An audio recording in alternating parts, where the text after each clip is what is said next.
الحمد لله وكفى وسلام على عباده الذين اصطفى أما بعد فأعوذ بالله من الشيطان الرجيم بسم الله الرحمن الرحيم لقد كان لكم في رسول الله أسوة حسنة وقال النبي صلى الله عليه وسلم إنما بعثت معلما أو كما قال عليه الصلاة والسلام اللهم صل على سيدنا ومولانا محمد وعلى آل سيدنا ومولانا محمد أفضل صلواتك بعدد معلوماتك رب اشرح لي صدري ويسر لي أمري واحلل عقدة من لساني يفقهوا قولي رب زدني علما رب زدني علما رب زدني علما.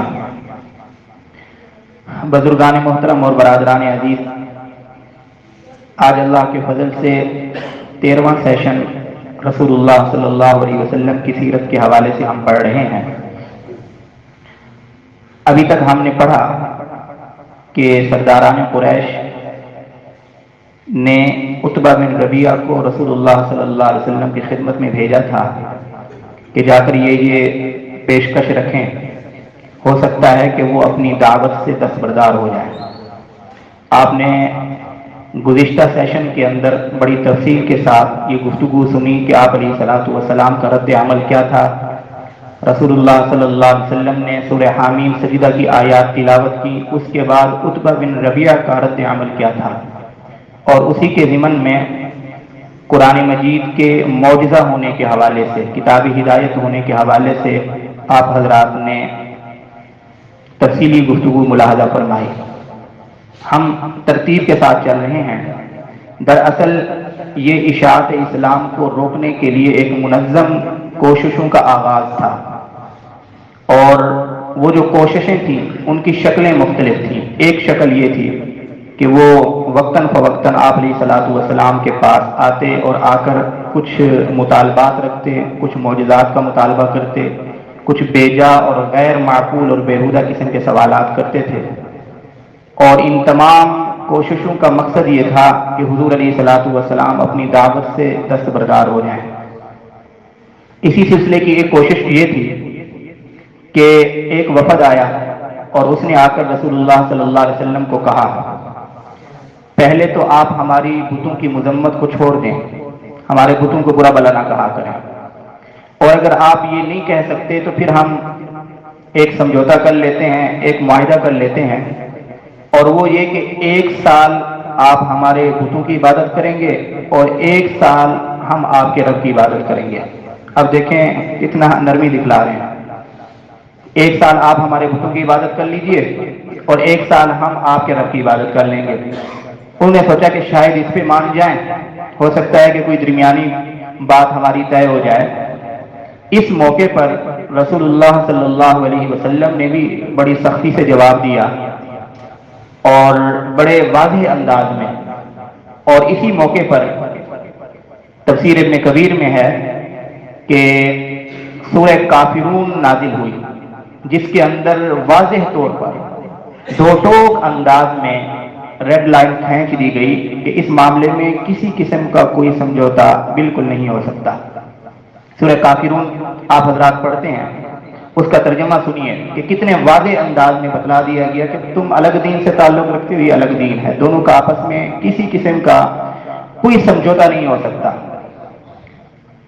قُلْ يَا أَيُّهَا الْكَافِرُونَ، اے پیغمبر آپ فرما دیجئے کہ اے کافرو، لا اعبد ما تعبدون، میں عبادت نہیں کرتا تمہارے بتوں کی، ولا انتم عابدون ما اعبد، اور نہ ہی تم عبادت کرتے ہو میرے معبود کی، ولا انا عابد ما عبدتم، اور میں آگے مستقبل میں بھی آپ کے بتوں کی عبادت کرنے کے لیے کسی صورت میں تیار نہیں، ولا انتم عابدون ما اعبد، اور تمہاری ضد اور تمہاری اناد سے یہ لگ رہا ہے کہ تم بھی مرتے وقت تک میرے رب کی عبادت نہیں کرو گے. لکم دینکم ولی دین، تمہارے لیے تمہارا دین اور ہمارے لیے ہمارا دین.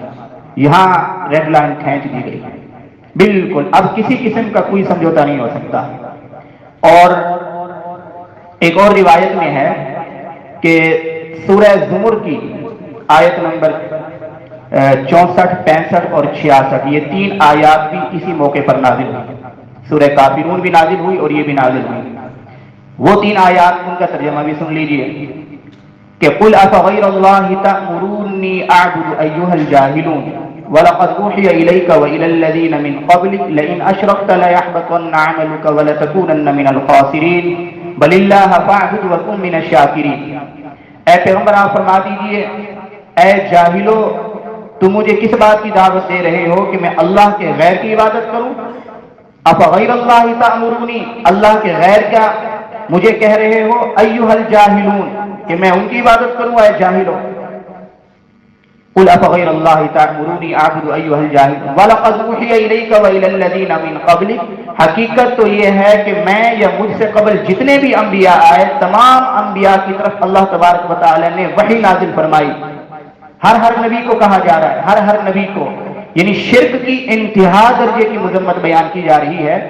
اللہ تبارک و تعالی اپنے نبی اور رسول کو کہہ رہے ہیں جن سے شرک کا کوئی ایک شبہ تک بھی ممکن نہیں، لیکن شرک کی انتہا درجے کی مذمت بیان کرنا مقصود ہے کہ اے پیغمبر، اگر آپ سے کبھی کسی درجے میں شعوری غیر شعوری طور پر اگر شرک کا ارتکاب ہو گیا تو آپ کے بھی تمام تر اعمال ضائع کر دیے جائیں گے اور آپ خسارہ اٹھانے والوں میں سے ہوں گے۔ کس کو کہا جا رہا ہے؟ رسول اللہ صلی اللہ علیہ وسلم کو، اور ہر پیغمبر کو کہا گیا۔ اس لیے صرف اللہ کی طرف عبادت کرو خالص ہو کر، اور اللہ کے شکر گزار بندوں میں سے ہو کر رہو، وَكُن مِّنَ الشَّاكِرِينَ۔ یعنی یہاں بھی آخری درجے کا جو جواب ہو سکتا تھا وہ رسول اللہ صلی اللہ علیہ وسلم نے ان کو ارشاد فرمایا کہ آپ مجھ سے توقع کیسے رکھ سکتے ہو؟ یہ جہالت کی انتہا ہے تمہاری کہ تم مجھ سے یہ توقع رکھ رہے ہو کہ میں 1 سال تمہارے بتوں کی عبادت کروں گا۔ میں تو غیر شعوری طور پر ایک سیکنڈ کے لیے بھی سوچ نہیں سکتا کہ میں اللہ کے غیر کی عبادت کروں گا۔ یہ جواب دے دیا گیا ان کو۔ بہرحال وہ بڑے بے بس ہوئے۔ اس کے بعد انہوں نے مستقل طور پر بےہودہ قسم کے مطالبات شروع کر دیے، تنگ کرنے کی غرض سے کہ یہ کسی طرح تنگ ہو جائیں اور اپنی دعوت سے دستبردار ہو جائیں۔ انہوں نے کچھ سوالات کیے اور کچھ مطالبات کیے مختلف مرحلہ وار۔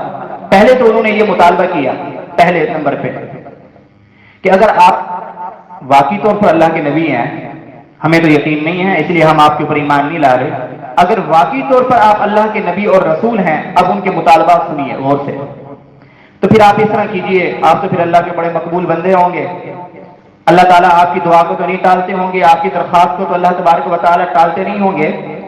یہ جو مکہ شہر ہے، تنگ ہے شہر، یہ سارا پہاڑی علاقہ ہے، یہاں کوئی سبزہ اور شادابی نہیں ہے، تو آپ پھر اپنے رب سے درخواست کریں کہ اللہ تعالیٰ یہاں مکہ سے پہاڑوں کو ختم کر دیں اور یہاں سبزہ اگ جائے، اور عراق اور شام کی طرح یہاں نہریں بہنے لگیں تاکہ سرسبز شاداب ہمارا علاقہ ہو جائے۔ اگر آپ یہ کر دیتے ہیں، اللہ سے درخواست کریں، اور اللہ تبارک و تعالیٰ اگر آپ کی اس درخواست کو پورا کر دیتے ہیں، قبول کر دیتے ہیں، تو ہم آپ کو دل سے مان لیں گے، آپ پہ ایمان لائیں گے۔ اگر یہ نہیں کر سکتے، چلو پھر اس طرح کریں کہ ہمارے آباء و اجداد میں جتنے لوگ جا چکے ہیں ان میں سے کوئی شخص قبر سے اٹھ جائے، زندہ ہو جائے، اور وہ آ کر آپ کی تصدیق کر دے کہ آپ سچے نبی ہیں اللہ کے، ہم مان لیں گے۔ اس لیے ہم تو اپنے آباء و اجداد کے دین پر قائم ہیں، ان میں سے کوئی آ جائے قبر سے باہر۔ پھر انہوں نے خصوصی طور پر ایک خاص نام لیا، قصی ابن کلاب کا۔ یہ غالباً آپ علیہ السلام کے پردادا کے دادا ہیں، محمد بن عبداللہ بن عبد المطلب اور بن ہاشم پردادا ہو گیا، بن عبد مناف اور بن قصی، ہاشم کے دادا ہیں یہ قصی۔ انہوں نے کہا ہمارے اجداد، کیونکہ ان کے اجداد تو سب کے ایک تھے، یہ سارے قریش والے بیٹھے تھے اور آپ علیہ السلام بھی قریش سے تعلق رکھتے تھے، ہمارے آباء و اجداد میں سے کوئی ایک قبر سے نکل کر باہر آ جائے، اور خاص طور پر اگر قصی آتے ہیں، قصی اس لیے کہ وہ بڑے بزرگ تھے اور سچے تھے، باقاعدہ انہوں نے وجہ بیان فرمائی، فإنه شیخا صدوقا، وہ بہت ہی بزرگی والے تھے اور بڑے ہی سچائی والے تھے، اگر وہ آ کر آپ کی تصدیق کر دیتے ہیں تو ہم آپ ہی کو ایمان لے آئیں گے۔ یہ 2 مطالبات انہوں نے کیے۔ آپ علیہ السلام نے وہی جواب دیا، انی رسول اللہ، میں تو اللہ کا رسول ہوں، میں تو سیدھی آپ کو حق کی دعوت دیتا ہوں، اللہ کے ثواب کی بشارت سناتا ہوں، اللہ کے عذاب سے ڈراتا ہوں، اگر ایمان لے آؤ گے میں نے تمہارے سامنے حق کھول کے رکھ دیا ہے، کوئی بات مبہم نہیں، اگر ایمان لے آؤ گے دارین کی سعادت پاؤ گے، دنیا آخرت کی، نہیں لاؤ گے میں صبر کروں گا یہاں تک کہ اللہ تمہارے اور میرے درمیان فیصلہ کر دے۔ اب یہاں رکے نہیں، آگے اور مطالبات۔ اچھا جی، یہ مطالبے اگر آپ کو منظور نہیں ہیں تو اور 1-2 مطالبات رکھ لیتے ہیں، اس میں آپ کی ذات کا فائدہ ہے، آپ کی ذات کے لیے رکھ رہے ہیں۔ وہ اگر آپ پورے کر دیتے ہیں تو ہم آپ کے اوپر ایمان لائیں گے۔ ایک مطالبہ تو یہ ہے کہ اللہ تبارک و تعالیٰ آسمان سے ایک فرشتے کو نازل کر دیں، ہم اسے دیکھیں کہ وہ آسمان سے اتر رہا ہو، فرشتہ ہو، اور وہ آپ کے ساتھ دن کو رات کو سفر میں حضر میں آپ کے ساتھ رہے۔ جب آپ لوگوں کو دین کی دعوت دیں کہ میں اللہ کا رسول اور نبی ہوں تو وہ تصدیق کرے، ہاں یہ سچ کہہ رہے ہیں۔ فرشتہ اگر تصدیق کر دے گا، اگر فرشتے کی طرف سے تصدیق ہو جائے گی تو پھر کس کی کیا مجال کہ وہ انکار کرے؟ نورانی مخلوق ہے اللہ تبارک و تعالیٰ کی، فرشتہ نازل ہو گیا تو ہم ایمان لائیں گے۔ اچھا اگر یہ بھی نہیں کر سکتے تو ایک اور مطالبہ ہے، اور وہ یہ کہ ہم آپ کو دیکھتے ہیں کہ آپ بازار کے اندر جاتے ہیں کسب معاش کے لیے، روزگار کے لیے، جس طرح ہم بازار سے چیزیں خریدتے ہیں آپ بھی جا کے خریدتے ہیں، آپ بھی ہماری طرح کھاتے ہیں پیتے ہیں، گھر سے باہر نکلتے ہیں۔ تو ہم چاہتے ہیں کہ آپ گھر میں بیٹھیے اور اللہ سے درخواست کیجیے اللہ تبارک و تعالیٰ آپ کو باغات نصیب فرما دیں، محلات نصیب فرما دیں، اور اس کے ساتھ ساتھ سونے اور چاندی کے خزانے اللہ آپ کو اتنی وافر مقدار میں نصیب فرما دیں کہ آپ کو گھر سے باہر معاش کے لیے نکلنے کی ضرورت ہی نہ ہو، آپ بیٹھ کر عزت کی روزی گھر میں کھائیے۔ یہ مطالبہ، اس پر بھی آپ علیہ الصلوۃ والسلام نے یہی ارشاد فرمایا کہ میں اس لیے نہیں بھیجا گیا کہ تمہارے ہر مطالبے کو پورا کروں، میں تو اس لیے بھیجا گیا ہوں کہ اللہ کا پیغام سناؤں، اور وہ میں نے سنا دیا، کھول کھول کر سنا دیا، حق کو بیان کر دیا۔ ایمان لے آؤ گے دارین کی سعادت پاؤ گے، دنیا آخرت کی، نہیں لاؤ گے تو پھر میں صبر کروں گا یہاں تک کہ اللہ میرے اور آپ کے درمیان فیصلہ کر دے۔ اب تیسرا مرحلہ، اس میں ایک طرح کا چیلنج ہے، دھمکی ہے، دھمکی۔ اچھا آپ نے کوئی مطالبہ بھی پورا نہیں کیا، چلیں پھر آپ اللہ کو کہیں کہ وہ ہمارے اوپر عذاب نازل کر دے، ہم دیکھ لیں گے۔ یعنی یہ دلوں کی سختی کی انتہا درجے کی علامت۔ جیسے دو بندوں کا آپس میں کوئی معاملہ ہو، ایک دوسرے سے قرض مانگ رہا ہو، وہ کہے میرے پاس نہیں ہے، ایک جواب یہ ہے، دوسرا اس سے سخت جواب یہ ہے کہ میرے پاس تو ہے لیکن میں آپ کو دیتا نہیں ہوں، یہ اسے سخت جواب ہے۔ تیسرا آپس میں تو میں ہو جائے تو قرض جس نے دینا ہے وہ کہے کہ پھر لے کے دکھا، ہے ہمت تو لے کے دکھا، پھر جو کرنا ہے کر لے۔ یہ اسی درجے کا جو ہے نا کیا تھا، مطالبہ تھا کہ آپ نہ تو اللہ سے درخواست کر رہے ہیں فرشتے کی نزول کی، نہ تو فرشتہ نازل ہو رہا ہے، نہ آپ کے لیے باغات اور محلات دیے جا رہے ہیں، نہ تو قبر کے اندر سے کوئی بندہ اٹھ کے آپ کی تصدیق کرنے والا ہے، اور نہ ہی مکہ کے پہاڑ آپ ہٹوا سکتے ہیں اللہ سے، اور آپ ہیں اللہ کے نبی، کچھ بھی نہیں کر سکتے۔ تو پھر دعا کیجیے ہمارے اوپر عذاب نازل ہو جائے، پھر ہم مان لیں گے کہ آپ اللہ کے سچے نبی ہیں۔ اب دیکھیں دلوں کی سختی کی کس قدر انتہا درجے کی علامت ہے کہ کفر کے اندر اتنے سخت ہو جائیں۔ کفر کے بھی پھر اپنے مراتب ہوتے ہیں، جیسے ایمان کے مراتب ہوتے ہیں نا، ایمان کے، اسی طرح کفر کے بھی مراتب ہوتے ہیں۔ ایک وہ کافر ہے جو آپ علیہ الصلوۃ والسلام کو اللہ کا نبی نہیں مانتا، یا آخری نبی نہیں مانتا۔ دوسرا وہ ہے کہ جو آخری نبی بھی نہیں مانتا اور آپ علیہ الصلوۃ والسلام کے بارے میں ایسی گفتگو کرتا ہے جو قابل اعتراض ہے۔ تیسرا بندہ وہ ہے کہ جو بڑی صراحت کے ساتھ اہانت کر رہا ہے، توہین کر رہا ہے، تو یہ کفر کا درجہ بڑھتا جا رہا ہے۔ یہ ایک انتہائی درجہ ہو سکتا ہے کہ اللہ کے نبی اور رسول کو یہ کہہ دیا جائے کہ جاؤ جو کچھ کرنا ہے کر لو، جاؤ جس عذاب سے ڈراتے ہو اپنے رب کو کہو کہ اس عذاب کو نازل کر دے، ہم دیکھ لیں گے۔ اس کے بعد بھی آپ علیہ الصلوۃ والسلام نے ہاتھ نہیں اٹھایا عذاب کے لیے۔ ہو سکتا ہے نا کہ حضور علیہ الصلوۃ والسلام جس خیر خواہی کے جذبے کے ساتھ دعوت دے رہے تھے، کسی قسم کی دنیا کی کسی ادنا چیز کا بھی مطالبہ نہیں کر رہے تھے، خالصتاً ان کے ایمان کا، ہدایت کا مطالبہ کر رہے تھے، جس کی وجہ سے ان کو دنیا اور آخرت کی کامیابی ان کو ملنی تھی۔ اور آگے ان کا رد عمل یہ ہے، حضور ہاتھ اٹھا لیتے، وہ غرق ہو جاتے، تباہ و برباد ہو جاتے۔ لیکن حضور علیہ الصلوۃ والسلام نے یہاں بھی فرمایا کہ یہ اختیار میرا نہیں ہے، یہ اللہ کا اختیار ہے، وہ آپ کو عذاب دے یا آپ کو مہلت دے، یہ میرا اختیار نہیں، میں خاموشی اختیار کروں گا۔ اس پر ایک بدبخت اٹھا، عبداللہ بن ابی امیہ وہ اٹھا، اور اس نے اٹھ کر کہا کہ اب اتنے مطالبات ہم نے آپ سے کیے اور آپ نے کسی ایک مطالبے کو پورا نہیں کیا، اے محمد اب اگر تم میری آنکھوں کے سامنے یہاں سے زمین سے آسمان کے اوپر چڑھ جاؤ اور آسمان پہ جا کے اپنی نبوت اور رسالت کی گواہی لکھوا کے لاؤ، اور پھر تمہارے ساتھ آگے پیچھے دائیں بائیں 4 فرشتے بھی نازل ہو جائیں اور وہ آ کر یہ گواہی دیں کہ یہ اللہ کے نبی ہیں، تو پھر بھی میں قسم اٹھا کے کہتا ہوں کہ پھر بھی میں تمہاری تکذیب کروں گا، تمہیں جھٹلاؤں گا۔ یعنی اس قدر رسول اللہ صلی اللہ علیہ وسلم کے سامنے کلمات کی، ایسے کلمات جو دل کو چیرنے والے ہیں، ان کی بارش کی جا رہی ہے۔ روایات میں آتا ہے کہ رسول اللہ صلی اللہ علیہ وسلم بڑے دکھی انداز میں افسردہ ہو کر، جیسے ایک بندہ صدمے سے دو چار ہو جاتا ہے، چہرے کے تاثرات ایسے ہو گئے، آپ علیہ الصلوۃ والسلام اس دکھ کے ساتھ اٹھ کر اپنے گھر کے اندر تشریف لے گئے۔ دکھ اس وجہ سے ہوا، اگرچہ انہوں نے ہاتھ سے مارا نہیں تھا آپ علیہ الصلوۃ والسلام کو، لیکن الفاظ ایسے کہے تھے، مطالبات ایسے کیے تھے۔ بعض اوقات زبان سے جو ہم گفتگو کر رہے ہوتے ہیں وہ گفتگو ہاتھوں کی مار سے بھی زیادہ سخت ہوتی ہے۔ بعض اوقات ہماری زبان سے چلنے والے جو تیر ہوتے ہیں وہ تلوار سے بھی زیادہ گہرے زخم لگاتے ہیں جسم کے اندر، وہ دل کے اندر لگاتے ہیں۔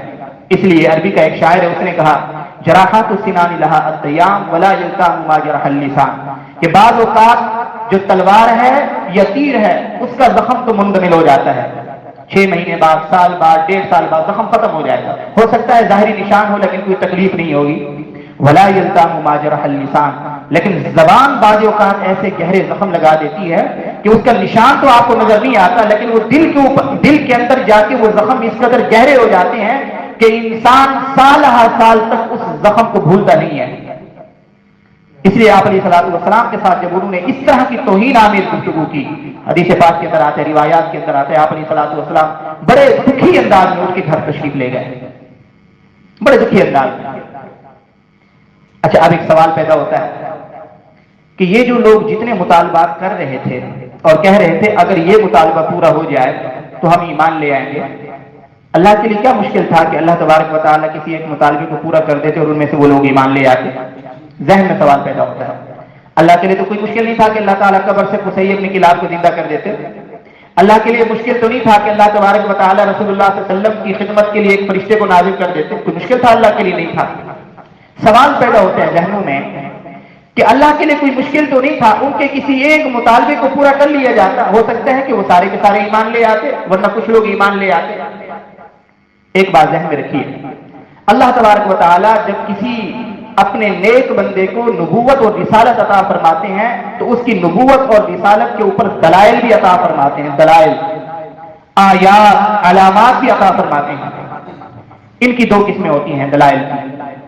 ایک تو وہ دلائل ہوتے ہیں کہ نبی جو دلائل پیش کر رہا ہوتا ہے، جو آیات پیش کر رہا ہوتا ہے اپنی نبوت اور رسالت کی تصدیق کے لیے، وہ قابل غور ہوتی ہے، قابل فکر، کہ اگر کوئی کافر اپنے دل سے ضد اور عناد کو نکال کر دین حق کی تلاش اور جذبے کے ساتھ اگر ان آیات کے اندر، ان نشانیوں کے اندر غور کرے تو اس کا دل گواہی دے گا کہ اللہ کے سچے نبی اور رسول ہیں۔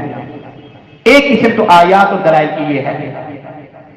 دوسری قسم یہ ہے کہ اللہ تبارک و تعالیٰ کوئی ایسا معجزہ نازل فرما دیں یا کوئی ایسا مطالبہ پورا کر دیں یا کوئی ایسی دلیل اللہ تبارک و تعالیٰ نازل فرما دیں کہ جس کو دیکھنے کے بعد ان کو سوچنے کی ضرورت ہی نہ ہو، بلکہ مجبوراً وہ ایمان لے آئے، مجبوراً اس دلیل کو دیکھیں اور وہ کہیں کہ ہو ہی نہیں سکتا کہ یہ دلیل غیر نبی کے اندر آ سکتی ہو، یہ تو نبی ہی پورا کروا سکتا ہے، نبی کے ہاتھ کے اوپر ہی یہ دلیل ظاہر ہو سکتی ہے، مجبوراً ان کو ایمان لانا پڑے، مجبوراً سر تسلیم خم کرنا پڑے۔ اللہ قادر ہے کہ اللہ تبارک و تعالیٰ دوسرے درجے کی آیات بھی نازل فرما دے، لیکن اللہ کی سنت یہ ہے کہ اللہ تبارک و تعالیٰ پہلے درجے کی آیات نازل فرماتے ہیں جن کے اندر غور و فکر کرنے کی ضرورت ہوتی ہے۔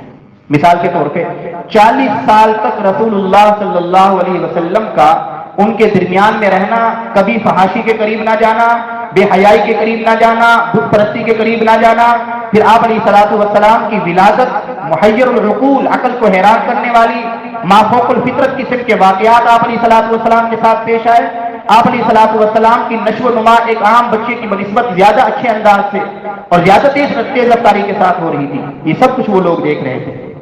پھر آپ علیہ الصلوۃ والسلام کا 40 سالہ کردار، دیانت اور صداقت، پھر 40 سال آپ علیہ الصلوۃ والسلام کسی استاد کے پاس پڑھنے کے لیے نہیں گئے، امی ہیں، یعنی حضور علیہ الصلوۃ والسلام کا کوئی استاد نہیں۔ 40 سال کے اندر حضور نے کسی سے نہیں پڑھا، کسی مدرسے کے اندر نہیں گئے، کسی استاد کے پاس نہیں گئے۔ 40 سال بعد اچانک نبوت کا دعویٰ کرتے ہیں اور زبان سے وہ کلام پیش کرتے ہیں، وہ کلام کہ پورا کا پورا عرب عاجز آ جاتا ہے اس کلام کی مثل پیش کرنے میں۔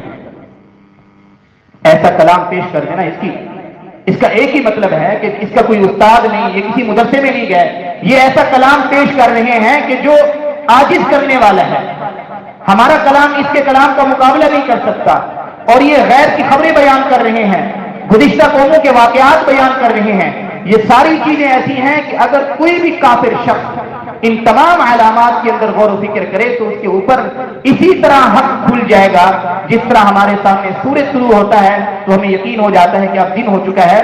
اگر ان آیات اور علامات اور دلائل کے اندر غور و فکر کیا جائے تو ہو ہی نہیں سکتا کہ کسی کافر کے لیے ابہام باقی رہے کہ اللہ کے نبی ہیں یا نہیں ہے۔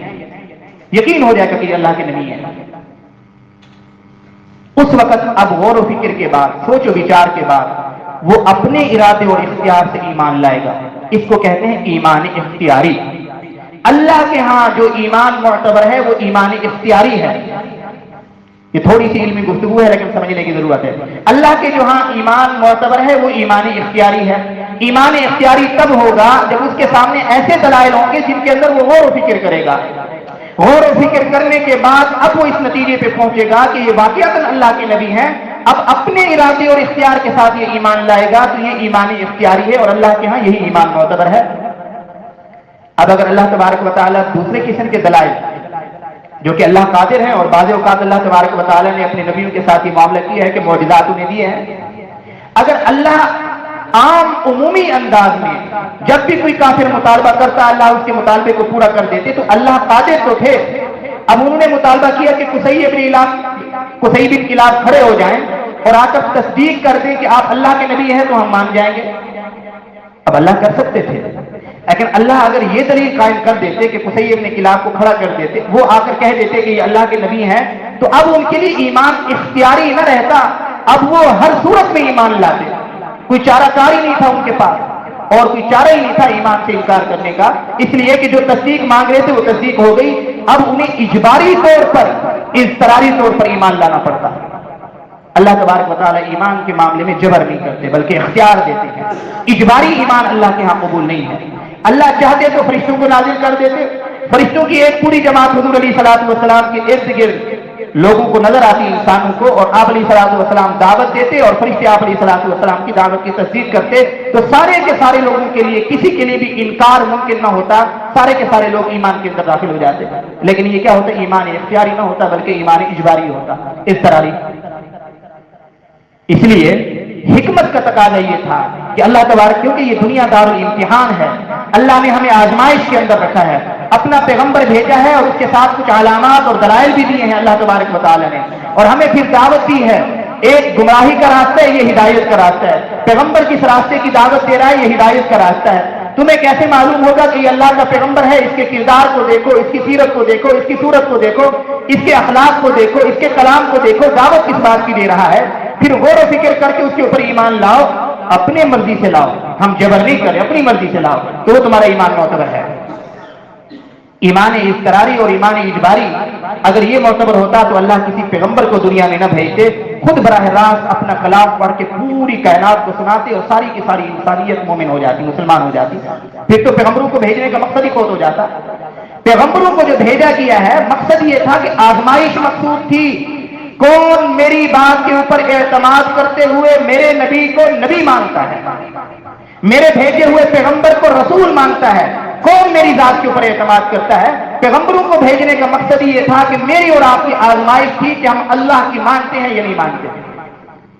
اگر یہ آزمائش مقصود نہ ہوتی تو اللہ پیغمبروں کو نہ بھیجتے، کتابوں کو نہ بھیجتے، نازل نہ کرتے، سیدھا سیدھا ہم سب کو مجبور کر دیتے اللہ تبارک و تعالی ایمان پر۔ ایک تو یہ بات کہ یہ خلاف حکمت ہے کہ اللہ تبارک و تعالی ہر کافر کے ہر مطالبے کو پورا کریں، پھر آزمائش باقی نہیں رہتی اور نبوت اور رسالت کا مقصد بھی فوت ہو جاتا ہے۔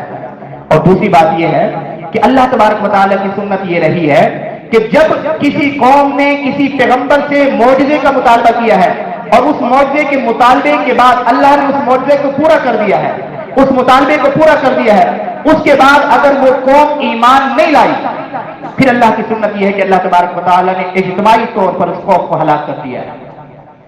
اجتماعی طور پر اللہ نے اس قوم کو ہلاک کر دیا۔ اللہ تبارک و تعالیٰ قرآن مجید میں بار بار یہ ارشاد فرماتے ہیں وَمَا مَنَعْنَا أَن نُرْسِلَ بِالْآيَاتِ إِلَّا أَن كَذَّبَ بِهَا الْأَوَّلُونَ، کہ ہمیں کوئی معنی نہیں ہے کہ ہم ایسی آیات بھیجیں جن کا یہ مطالبہ کر رہے ہیں وہ نشانیاں بھیجیں، لیکن ایک معنی ہے پہلے بھی ہم نے قوموں کو یہ نشانیاں بھیجی ہیں، ان نشانیوں کے باوجود انہوں نے تکذیب کی ہے، جھٹلایا ہے، پھر ہم نے پوری کی پوری قوموں کو ہلاک کر دیا ہے۔ اور اے پیغمبر آپ تو رحمت للعالمین بنا کے بھیجے گئے ہیں،